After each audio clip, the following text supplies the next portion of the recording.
ಕಳೆದ 3 ವರ್ಷಗಳಿಂದ ಈ ರಾಜ್ಯದಲ್ಲಿ ಕಾಂಗ್ರೆಸ್ ಸರ್ಕಾರ ಅಸ್ತಿತ್ವಕ್ಕೆ ಬಂದ ಮೇಲೆ ಯಾವಾಗ ಸಿದ್ದರಾಮಯ್ಯನವರು ರಾಜ್ಯದ ಮುಖ್ಯಮಂತ್ರಿ ಆದಮೇಲೆ ಅಲ್ಲಿಂದ ಇವತ್ತಿನವರೆಗೂ ಕೂಡ ರಾಜ್ಯದಲ್ಲಿ ಒಂದು ಉತ್ತಮವಾದಂಥ ಆಡಳಿತವನ್ನು ನೀಡಲಿಕ್ಕೆ ವಿಫಲವಾಗಿದೆ ಅನ್ನೋದಕ್ಕೆ ಹೇಳಲಿಕ್ಕೆ ನಾನು ಬಯಸ್ತಾ ಇದ್ದೀನಿ. ಸನ್ಮಾನ್ಯ ಸಿದ್ದರಾಮಯ್ಯನವರು ಹಿಂದಿನ ಬಾರಿ ಯಶಸ್ವಿಯಾಗಿ 5 ವರ್ಷ ಮುಖ್ಯಮಂತ್ರಿ ಮಾಡಿದ್ರು ಅಂತ ಅವರು ಹೆಮ್ಮೆಯಿಂದ ಹೇಳ್ಕೊಳ್ತಾರೆ.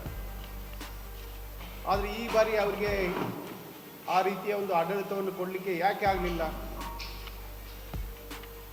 ಕಳೆದ 2-2.5 ವರ್ಷ ತಾವೆಲ್ಲ ಗಮನಿಸಿದಿರಿ, ಇಡೀ ರಾಜ್ಯವೇ ಗಮನಿಸಿದೆ, ದೇಶವೇ ಗಮನಿಸಿತ್ತು.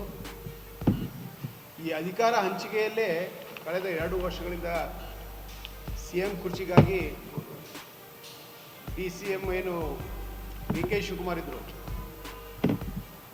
ಅವರು ಮತ್ತು CM ಸಿದ್ದರಾಮಯ್ಯನವರ ಒಂದು ಶೀತಲ ಸಮರವನ್ನು ಇಡೀ ರಾಜ್ಯ ನೋಡಿದೆ. ಅದಾದ ನಂತರ 2.5 ವರ್ಷಗಳ ಒಂದು ಒಪ್ಪಂದದಂತೆ ಸಿದ್ದರಾಮಯ್ಯನವರು ಬಿಟ್ಟುಕೊಡ್ಬೇಕಾಯಿತು. 6 ತಿಂಗಳು ಕಾಡಿ ಬಿಟ್ಟುಕೊಟ್ರು.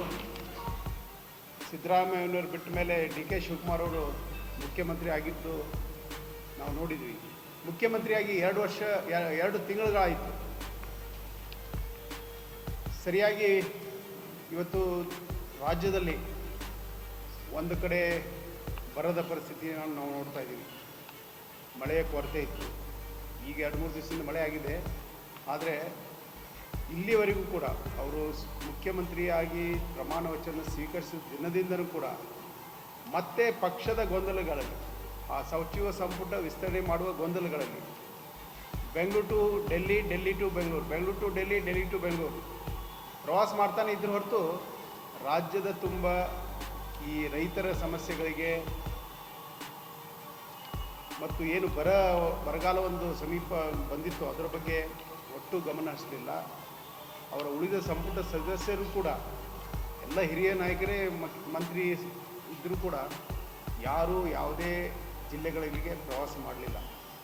ಕೇವಲ ಕುರ್ಚಿಗಾಗಿ, ಮಂತ್ರಿಗಿರಿಗಾಗಿ ಕಳೆದ 3 ವರ್ಷಗಳಿಂದ ಈ ಒಂದು ರಾಜ್ಯ ಕಾಂಗ್ರೆಸ್ ಸರ್ಕಾರ ಆಟ ಆಡ್ತಾ ಇರೋದನ್ನು ನಾವು ನೋಡ್ತಾ ಇದ್ದೀವಿ.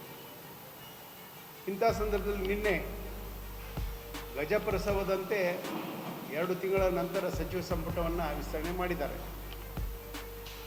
ತಾವು ಗಮನಿಸಿದ್ದೀರಿ, ಎಷ್ಟೊಂದು ಶಾಸಕರು ಅಸಮಾಧಾನ ವ್ಯಕ್ತಪಡಿಸಿದ್ದನ್ನು ತಾವು ನೋಡ್ತಾ ಇದ್ದೀವಿ. ಆದರೆ ಇನ್ನು ಬರುವ 2 ವರ್ಷ ಕೂಡ, ಅಂದರೆ ಮುಖ್ಯಮಂತ್ರಿ DK ಶಿವಕುಮಾರ್ ಅವರು ಬಹುಶಃ 2 ವರ್ಷ ಇದೇ ಗಲಾಟೆಯೊಳಗೆ, ಇದೇ ಗೊಂದಲದೊಳಗೆ ಅವರು ಈ ರಾಜ್ಯಭಾರವನ್ನು ನಡೆಸ್ತಾರಂತ ಸಂಶಯ ಬರ್ತಾ ಇದೆ.